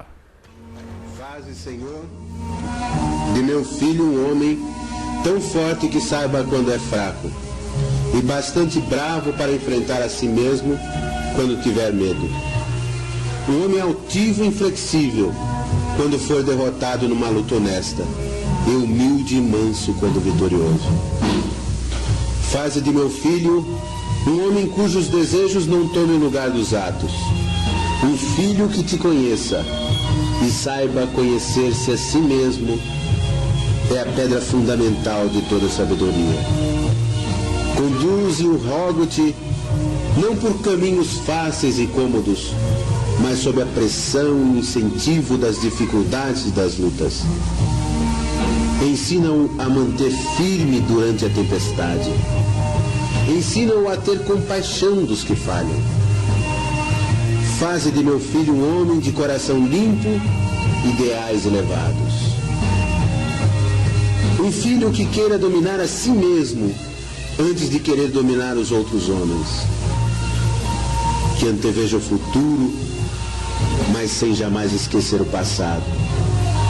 E depois que ele for o senhor de tudo isto, dá-lhe, rogo-te, bastante senso de humor, para que ele possa sempre ser sério, sem contudo encarar a si mesmo com excessiva seriedade. Dá-lhe a humildade e a simplicidade da verdadeira grandeza, o espírito compreensivo da verdadeira sabedoria e a bondade da verdadeira força. Então, eu, seu pai, ousarei murmurar: não vivi em vão. Legal, né? Essa continua sendo a oração minha para o meu filho, né? E que ela se estenda sempre para gerações. Esse foi meu pai. Bom, mais umas questões aqui. Dá tempo da gente... Acho que acho que não vai mais dar para tocar músicas, mas eu vou tentar responder todo mundo. Tem uma que chegou aqui, um comentário, na realidade, de uma pessoa que eu não vou identificar, mas que diz o seguinte em relação ao que nós estamos falando aqui. Ultimamente eu penso muito sobre isso que você tem falado, pois realmente eu não vejo mudanças entre os seres humanos. Eu vejo mudanças em nomes. São pessoas querendo a salvação do outro, onde se apegam em algo para colocar as suas carências e, caso não sejam supridas da forma que desejam, criticam, condenam e mudam para outro foco. Então não é a meditação, o Ho'oponopono, religiões ou até mesmo Flávio Siqueira que vão ser os salvadores. São as pessoas que criam as dependências e expectativas para logo após se decepcionarem, sendo que isso deveria servir apenas para refletir com mais liberdade. Mas as pessoas fazem disso rituais e vícios, se tornando mais rígidos e não livres. Apenas usei o seu exemplo, mas poderia ser qualquer outro, pois vejo pessoas que hoje te admiram e depois te criticam com a mesma intensidade. Vejo vagalumes obcecadas por ti e se tornando cegos com as suas próprias carências e esquecem das suas palavras diárias de liberdade. Então não vejo sendo mais humanos.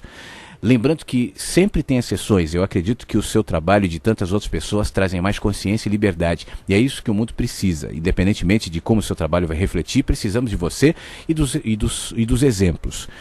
Espero que tenha conseguido me expressar, te admiro muito, enfim. É o que nossa vagalumezinha nos diz e eu fiquei muito feliz com a sua mensagem. E concordo contigo, é isso mesmo. Isso que você está falando aqui de gente que te admira e depois na mesma intensidade te critica, no começo isso me incomodava, sabe? Depois eu percebi que é a face da mesma moeda. Quando chega alguém muito apaixonado pelo meu trabalho, por mim, e que vem com aquela avidez, aquela intensidade, aquele negócio, eu sei que daqui a pouco isso vai virar. Eu sei, sempre. É a mesma intensidade, porque eu fico pensando o seguinte... Em primeiro lugar, eu não sou capaz de corresponder a essa paixão e essa expectativa projetada em mim ou no que faço, né? Como se eu fosse um cara superior aos outros. E nem tento corresponder a isso. Então não agirei como tal, não me sequestrarei por isso, não corresponderei a isso. Então se as pessoas me escrevem algum tipo de mensagem na expectativa, mesmo que seja para alimentar o meu ego, que eu dê embasamento para isso, eu não dou. Né? E aí eu vou percebendo a desconstrução desse negócio, né? E fico sinceramente esperançoso para que essa decepção que se projeta em mim agora, depois da quebra da imagem, né, se projete numa experiência, né, no entendimento de que humanos são humanos, de que as pessoas são assim e que todo o processo de crescimento acontece na gente. Então eu sinceramente eu não me empolgo com isso. Eu percebo quando alguém, como você fez, né, escreve de alma, de coração e tal, ou quando alguém está extremamente empolgado comigo, não com o que eu faço, comigo. E eu sou um carinha como todo mundo. Eu erro, eu acerto, eu me engano, enfim, eu sou gente, né? E para mim isso é fundamental para que eu me mantenha íntegro no meu trabalho, permanecer sendo gente, jamais tentando corresponder a essa expectativa de que sou algo a mais do que os outros. Então, ainda que eu perceba isso, eu saiba que isso eu sei, ou melhor, que isso é inevitável, né? Qualquer um que se expõe, qualquer um que vai fazer qualquer tipo de trabalho, que vai fazer um blog, que vai de um jeito ou de outro tocar alguém, e aí esse alguém projetará nessa pessoa, como acontece, por exemplo, nos relacionamentos conjugais, mulheres ou maridos que projetam no outro toda a expectativa de salvação da vida, de preenchimento de vazios, e aí quando isso não acontece, o marido se frustrará com a esposa e vice-versa, estarão brigando, estarão separando, estarão magoados um com o outro, porque você não prometeu o que cumpriu, que era suprir os meus vazios para o resto da vida, e ninguém pode fazer isso. Então, você fez bem em me incluir entre os exemplos, porque as pessoas se frustram com as religiões e se frustram com aqueles que admiram, né? A não ser que eu fique mantendo. Tem gente que faz isso, tem gente que é bem intencionada, que tem trabalhos legais, mas que de um jeito ou outro, até por precisarem financeiramente que as pessoas estejam ali, ficam tentando sutilmente alimentar essa imagem de superioridade. Eu acho isso péssimo, eu não, sinceramente, isso me faria muito mal, porque eu não sou assim, né? Como é que eu ia conseguir manter essa imagem? Ontem mesmo eu recebi, hoje mesmo na verdade, eu li uma mensagem que veio aqui no YouTube, do Carlos Eduardo Chuvalan, não, deixa eu acertar o nome dele aqui, Carlos Eduardo Chivalm, Carlos Eduardo Chivalm, acho que é isso, e ele me escreveu dizendo assim: Flávio, ontem, ele escreveu isso no dia 9, né, se referindo ao dia 8, eu te vi numa livraria aqui de Porto Alegre e pensei, interrompa ou não, esse ser iluminado que nos traz tantas mensagens incríveis que tocam os nossos corações. Acabei não te interrompendo, visto que estava concentrado em sua leitura, porém acabei me arrependendo. Pessoas normais como nós, de carne e osso, gostam de carinho e afeição. Perdi a oportunidade de te agradecer pessoalmente pelas belas reflexões que nos deixa, mas ficou a impressão ainda mais forte do sentimento que você passa. Todos somos homens e cada um faz a diferença como pode. E eu fiquei feliz com essa mensagem. Não sei se o Carlos está me ouvindo, mas Carlos, me interrompa. Eu fico muito feliz quando alguém me para, quando alguém vem falar comigo. Eu acho isso muito legal. Não se acanhe, tá bom? Eu fico feliz com essa percepção que você teve. Tá ali um cara humano lendo, e era eu mesmo, eu estava na livraria. Eu fui fazer uma caminhada no domingo, aí parei numa livraria, tomei um café, peguei um livro lá, fiquei folheando, tal. Pena que você não foi falar comigo. Mas eu acho legal quando existem essas como os encontros, enfim, essas constatações de humanidade. O Rubem Alves, que eu citei no meu texto, dizia que ele conta o exemplo de Fernando Pessoa, que uma vez escreveu que nunca conheceu um poeta que lhe despertasse admiração. E aí o Rubem acha que isso foi a explicação pela qual uma vez o Rubem Alves ia se encontrar com uma poetisa brasileira, e não foi. E ela ficou decepcionada, tal, ele mandou somente um mensageiro depois dizer que ele não ia. E o Rubens falou: eu acho que ele ficou com medo que ela deixasse de ver a obra e passasse a ver o homem, porque a obra é maior do que o homem, né? No caso, o Fernando Pessoa era um carinha sem graça, quietinho, tímido, tal, e a obra dele é monumental. Então, acho que a gente não tem que ter medo dessa desconstrução. Somos homens, isso que eu falo, o que eu faço fica, enfim, isso é maior do que eu, porque não tem a ver somente comigo, mas tem a ver com o que eu vejo na vida. É a vida que eu tento expressar em palavras, por isso é maior do que eu, e seria um reducionismo eu tentar diminuir isso ao meu tamanho, tentando manter uma correspondência entre a admiração que as pessoas têm por aquilo que eu falo e a possível fascinação por aquele que sou. O que eu sou não é digno de fascinação nenhuma. Sou gente, né? Para terminar, eu fiquei de responder a mensagem sobre a nossa querida amiga que diz o seguinte: eu tenho uma mente que funciona a 1000, sou curiosa, gosto de aprender, mas eu não consigo me expressar. Muitas vezes eu entendo que o que você está querendo dizer, mas dificuldade de colocar todo esse aprendizado em prática.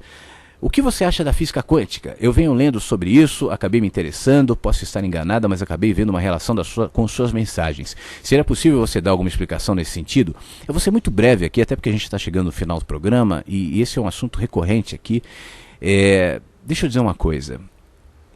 É possível que você encontre relação entre o que eu falo e a física quântica? É possível. E eu vou te explicar por quê. Porque a física quântica, ou o que eu falo, ou seja lá o que for, se for genuíno, se for bom, necessariamente deverá encontrar ecos, correspondências, vínculos na vida.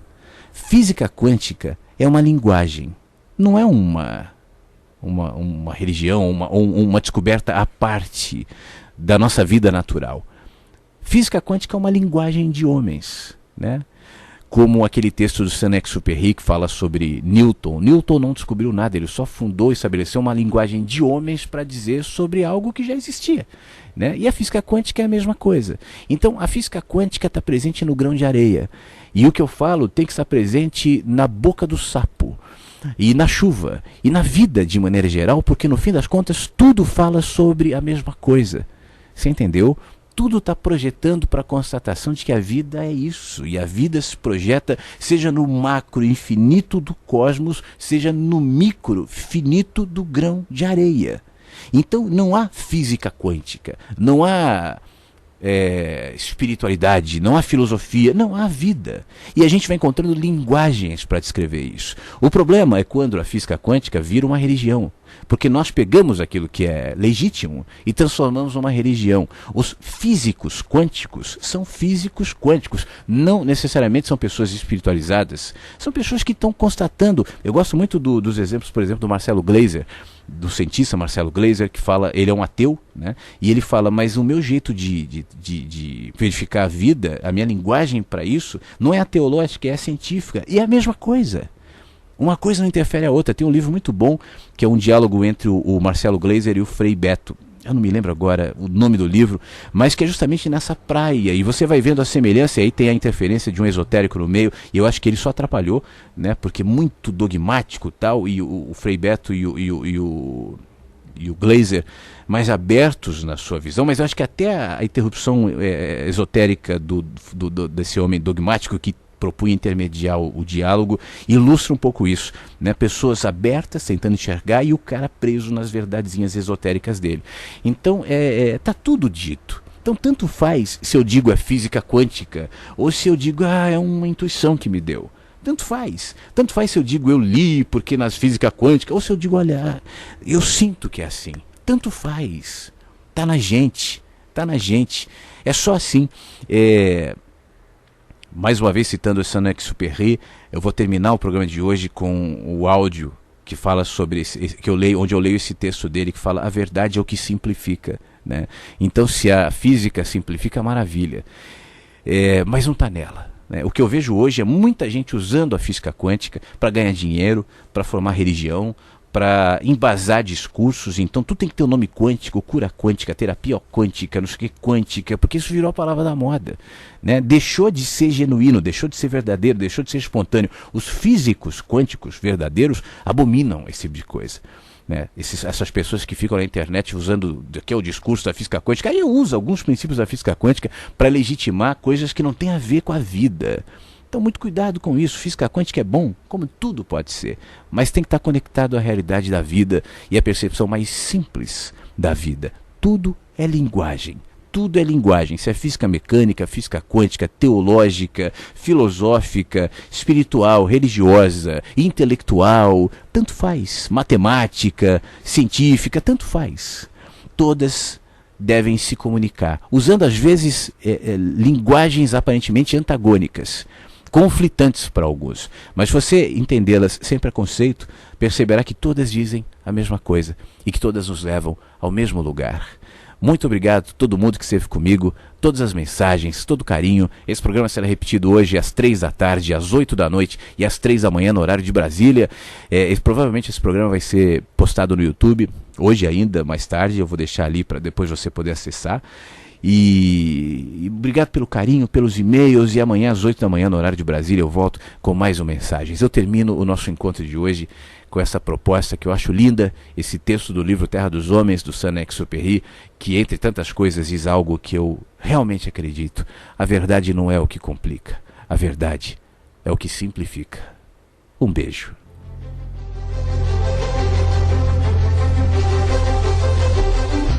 Para compreender o homem e suas necessidades, para conhecê-lo no que ele tem de essencial, não é preciso opor umas às outras as evidências de vossas verdades. Sim, vós tendes razão. A lógica demonstra tudo. Tem razão mesmo aquele que lança todas as desgraças do mundo sobre os corcundas. Se declararmos guerra aos corcundas, logo aprenderemos a nos exaltar. Vingaremos os crimes dos corcundas e certamente os corcundas também cometem crimes. É preciso, para tentar distinguir o essencial, esquecer por um momento as divisões que, uma vez admitidas, arrastam todo um alcorão de verdades intocáveis e o fanatismo consequente. Pode-se classificar os homens em homens da direita e homens da esquerda, em corcundas e não corcundas, em fascistas e democratas, e essas distinções são inatacáveis. Mas a verdade, vós o sabeis, é o que simplifica o mundo e não o que gera caos. A verdade é a linguagem que exprime o universal. Newton não descobriu uma lei que estivesse durante muito tempo dissimulada como a solução de uma charada. Newton efetuou uma operação criadora. Fundou uma linguagem de homem que pode exprimir a queda da maçã na terra e a ascensão do sol. A verdade não é o que se demonstra, é o que simplifica. De nada vale discutir ideologias. Se todas se demonstram, todas também se opõem. E tais discussões fazem desesperar da salvação do homem. Isso quando o homem, em toda parte, ao redor de nós, expõe as mesmas necessidades. Queremos ser libertados. O que dá uma enxada no chão quer saber o sentido dessa enxada. E a enxada do forçado que humilha o forçado não é a mesma enxada do lavrador, que exalta o lavrador. A prisão não está onde se trabalha com a enxada. Não há o horror material. A prisão está onde o trabalho da enxada não tem sentido. Não liga quem o faz à comunidade dos homens. E nós queremos fugir da prisão. Você ouviu Mensagens que chegam pela manhã. Insights, músicas, interatividade, conteúdos que propõem mais consciência. Mensagens que chegam pela manhã. www.webradiovagalume.com. Comunicação, espiritualidade e gente. Rádio Vagalume.